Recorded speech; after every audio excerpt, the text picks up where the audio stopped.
Welcome everybody to Quarantine Month on Patreon.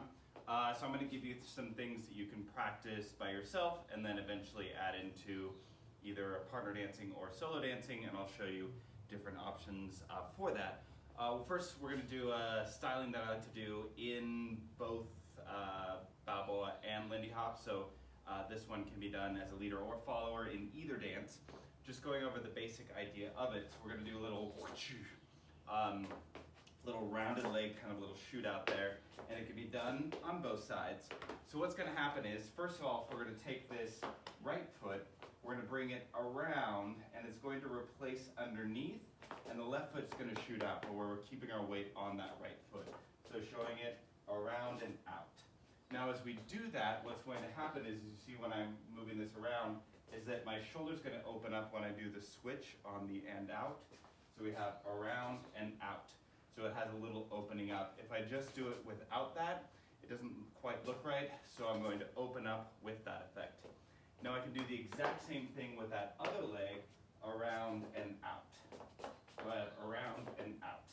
Now the idea for this is to kind of have a rounded leg and a fast shootout, so I'm trying to create that little snap at the end. Shaboom. So what I want to do is I want to keep the toe connected on the ground. I don't want to make it a heel connection. So I'm making it shoot. It's going to shoot out there. So again, showing it this way, around, shaboom, and out. I'm a little bit used to the other side based on what I do. So exits from that. So we do around and out, depending on the dance that you're doing. I could do a little slide and then exit. I could hold the leg. I could make it a rock if I needed to, or I could move forward out of it. So there's a lot of different ways in which you can move out of this, but it's just a little movement that you can practice.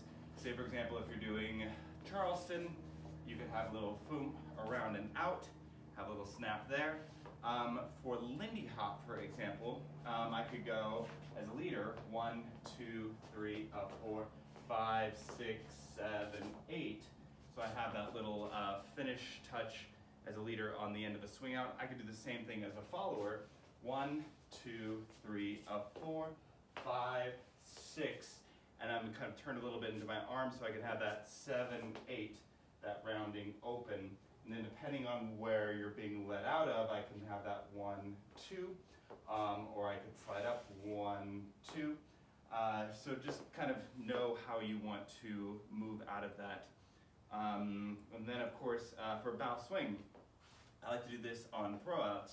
So as a leader, 1, 2, 3, 5, 6, 7. So I have to change the timing a little bit. So come around 1, 2, 3, 5, 6, 7, and then it's going to be a little forward shift on 8. 7, 8, and then 1, 2, 3. So I do little slow walks out of that. As a follower, getting into follower mode, I have 1, 2, 3, 5, 6, and then I can go 7, 8 if I want to. I can switch that in there. So again, I've got 1, 2, 3, 5, 6, 7, 8, and move out of that. I can change the timing a little bit. 1, 2, 3, 5, 6, 7. I could do a little bit earlier with that leg. Showing it again. 1, 2, 3, 5, rounding 6, 7, 8. So depending on when I want to do that, I could do it either earlier or later. Just know that if you do it later, you're going to have to exit right out of it. If you do a little bit earlier, you're going to have to make sure that you're still able to round into that arm when doing this, so you can get that turn out. But either way, it's just a fun little movement that you can mess around with. You can create this. Now, the line at the end here, you can see I've got a straight leg and a bent leg here, excuse me, so that I can create this nice shape and this line here, so it creates a nice, if I don't quite straighten that leg, it looks a little awkward, so I want to create that nice little line. So mess around with it, see how you can kind of create that styling. You can have a little slower, faster, you can make it fast, you can create a lot of different dynamics with it, so when you actually do have a partner, eventually you're able to add that back in to partner dancing. Plus, it's a nice little solo movement that you can do yourself. So, thank you very much.